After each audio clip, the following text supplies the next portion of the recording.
Hey everyone, welcome back to the Book Cave with me, Jenny. So today I'm going to be doing another cozy fantasy uh, reading vlog because I really did enjoy the first one I did, and I have several more that I've had my eye on. So I figured, why not do another one? And hopefully I can find you all some cozy fantasies that are, fun. And yeah, I'm just going to jump right into the first one that I read.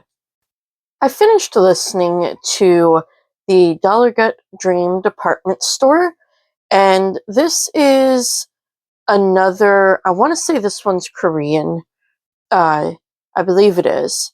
But this is obviously a cozy fiction, and this follows a young woman named Penny who lives in a town that is hidden in the subconscious of the world, the kind of collective unconscious. And this town is where we humans go when we sleep, and we can buy dreams from here. And the Dollar Gut Dream Department Store is the most famous of these stores and carries dreams from some of the most famous dream makers. And this follows Penny, her coworkers, and Dallargut, the owner of the dream store. And I thought this was pretty fun. It didn't have too strong of a plot, but obviously, cozy books usually don't. This was basically just getting to learn about Penny and her coworkers. There was a good bit of character development with them. There was a good bit of character development with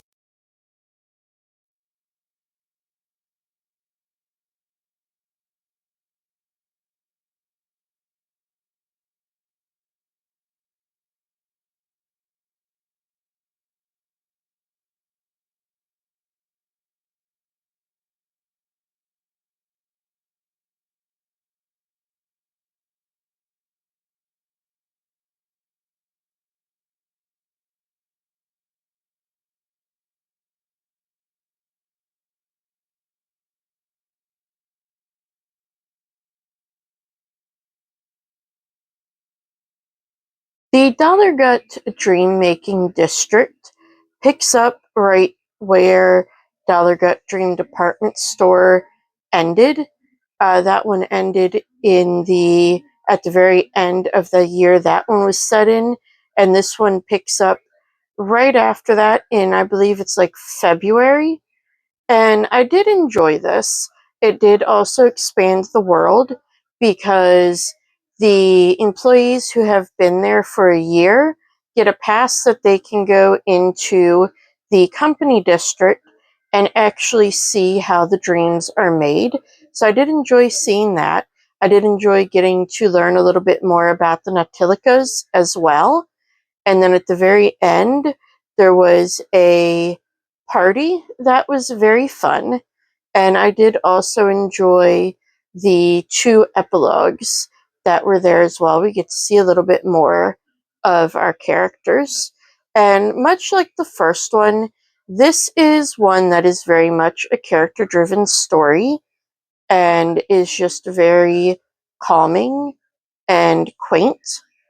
And I really did enjoy it, and I did enjoy some of the commentary about, like relaxation, burnout, what's really important. And I feel like that was done very well.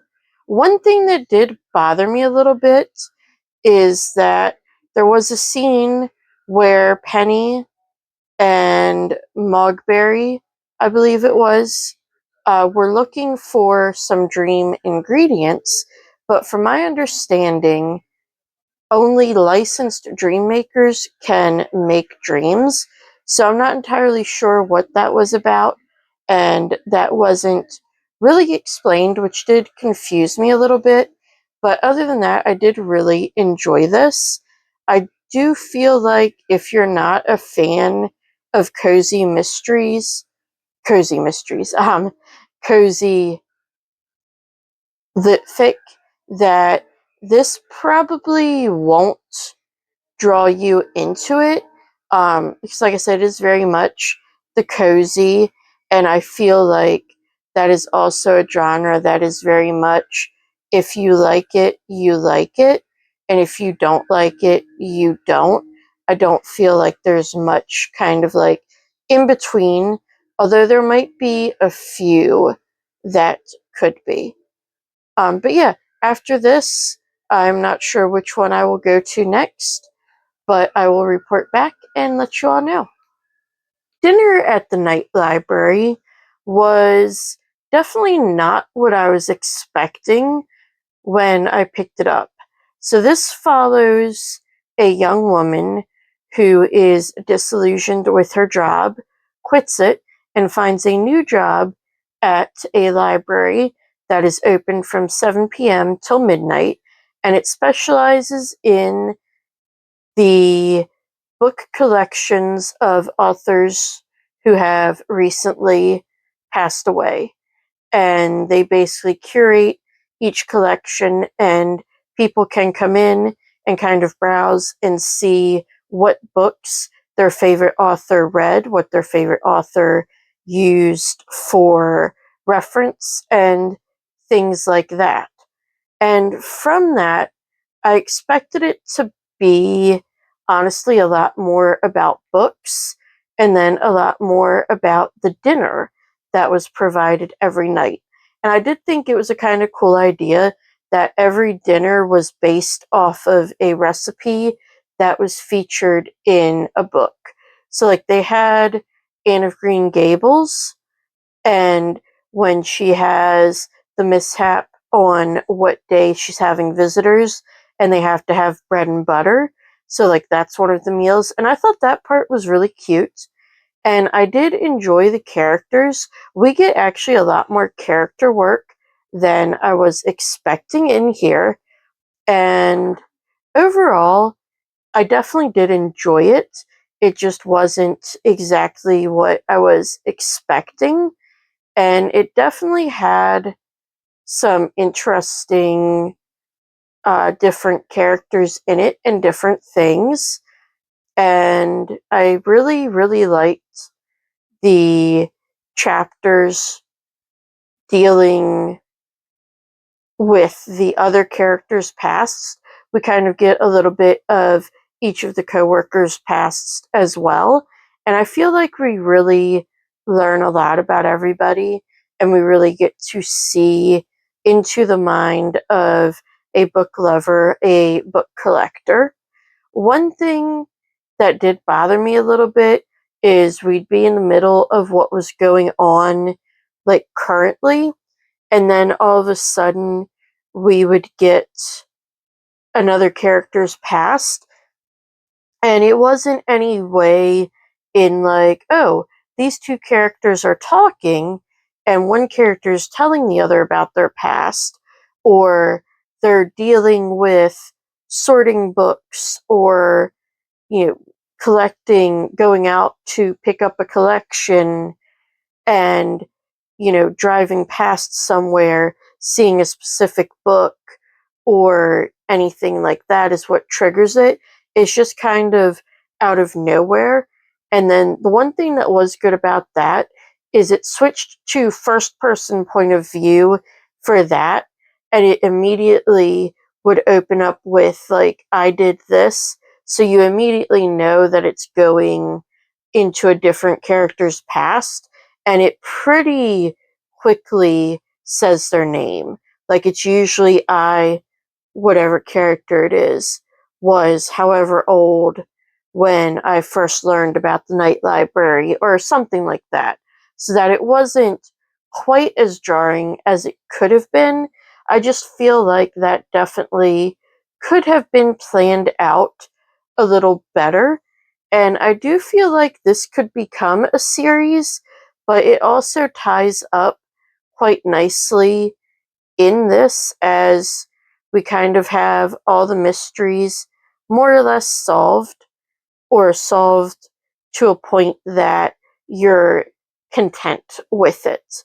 However, if there are more of these, I will probably give them a try if I can get my hands. The Lantern of Lost Memories is a set of 3 stories, and this follows a man named Hirosaki. He is kind of like a guide to the afterlife, and he lives in this photo studio. And basically, when somebody dies, they come to this photo studio and they go through photos to make a lantern of their life, basically. So there is one photo for each day. So for every year, they have 365 photos to go through, and they have to choose one of each. And as I said, this follows 3 characters who come to his Photoshop and meet him. We start with a 92-year-old, then we go to a 45-year-old, then we go to a girl of unknown age. All we know for sure is that she is very young, and that was a really hard story to read. Like, I felt like the first one, while it was good, I didn't feel all that connected to the characters. The second one, I felt much more connected to the characters. And then the third one, I did feel connected to the characters, but it was just very hard to read because of the abuse that this girl had went through. And I did like the way that everything connected at the end, and I did like that we got some closure about Hirosaki as well, because he was kind of a mystery from the beginning. And we do get some closure, although I will say we're still not sure how or why he was chosen as a guide. And we also have Yama, the delivery man, who delivers the packages of photos right before the person shows up. We don't get really anything on him either. He's a very mysterious character as well. But overall, this is definitely one that, if you like the more kind of bittersweet, cozy books, I could recommend this, but definitely be aware of how heavy that last story is. Although I can tell you it has a good ending. That's all I'll say about that one. Hot Chocolate on Thursday is by Michiko Aoyama, I believe is how their name is pronounced. This is the same author who wrote The Healing Hippo of Hinode Park, and What You Are Looking For is in the Library. I have read The Healing Hippo. I have not yet read What You're Looking For is in the Library, but this was a book of 12 interconnected stories that all somehow or another tie back to a cafe that serves multiple different drinks. And it also ties back into a young woman customer who is there at 3 p.m. every Thursday and always orders a hot chocolate. And this one is very, very slice of life. Basically, you get anywhere from about, I want to say four to maybe like 10 pages that are from the point of view of one person. And it's basically just one little scene in their life, one little moment. But there are some quite interesting thoughts in there, some rather deep thoughts, and the way they all interconnect and come back full circle at the end, I just really, really liked. And yeah, this is definitely a cozy one. There is not much plot. is just kind of all vibes and all character driven, but I do feel like you come to care for all the characters, and the snippets into their life are just very well done, and they kind of illustrate how things are never quite 100% what they seem. There's always more under the surface. But yeah, if you like the kind of meandering sort of cozy fiction that just deals with a lot of different characters, I do think you would like this. I don't know if I would recommend it as like a first cozy story, because it can be a little bit just kind of like, okay, what's going on here? However, if you are in the mood for something that's character driven as well and haven't tried a cozy before, then this would be something that I do feel like would fit that quite well. And going into it knowing that, yes, it is kind of just character driven will help you out with not being disappointed in it. I finished The Calico Cat at the Chibineko Kitchen, which is obviously the sequel to The Curious Kitten at the Chibineko Kitchen.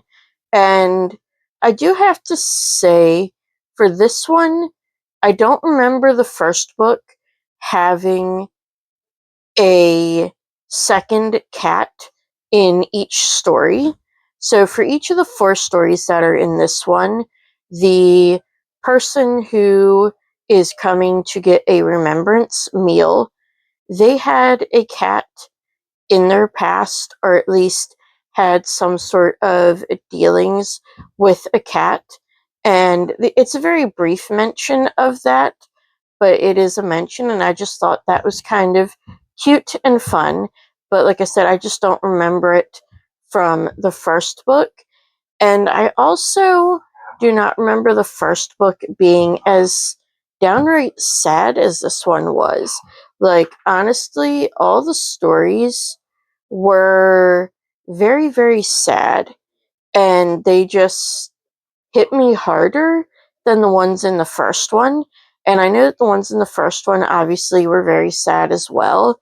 You do have young people in both, you have just tragic accidents in both. But for some reason, this one did hit me harder. I feel like perhaps the stories were a bit longer, and so we dove more into the grief that the character who was left behind and wanted this remembrance meal was feeling. I do feel like, though, overall, like at the end of the stories, each one was very, very hopeful at the end and had a very positive message overall. So I did enjoy that. And I did also enjoy the recipes in this one. And again, I don't remember if we got the recipe for the remembrance meals in the first book or not. It has been quite a while since I read that, and I do believe that actually I did not read it. I listened to it, which can sometimes affect things, obviously. But yeah, I know there are, I believe, 10 books total in this series, according to Goodreads. I'm not sure if any more will be translated, but if they are, I will definitely be looking into them, as was very well written. I feel like it dealt with grief in a very good way, and the characters did have a lot of growth, and I do feel like most of them had also already mostly overcome their grief, and there was just like one thing holding them back, and it wasn't necessarily related to the person who passed away. And so it definitely made for a varied read. Each character did feel very distinct. And I feel like sometimes that can be a little bit harder to do in a cozy literary fiction or a cozy fantasy that has this kind of overarching theme.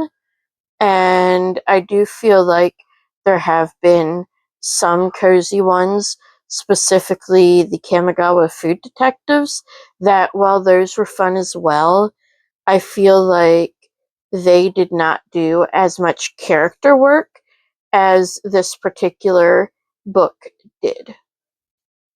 So that is all the cozy books I have for you today. As always, I hope you enjoyed this video, and if you did, please don't forget to hit like and hit that subscribe bell. That way you'll be notified every time I post a new video, and you can always check out my Discord, my Goodreads, my Fable. I do have an Instagram, but I haven't really been on that one so much, but everything is linked in the little end card here, and I hope to see you next time in the book cave.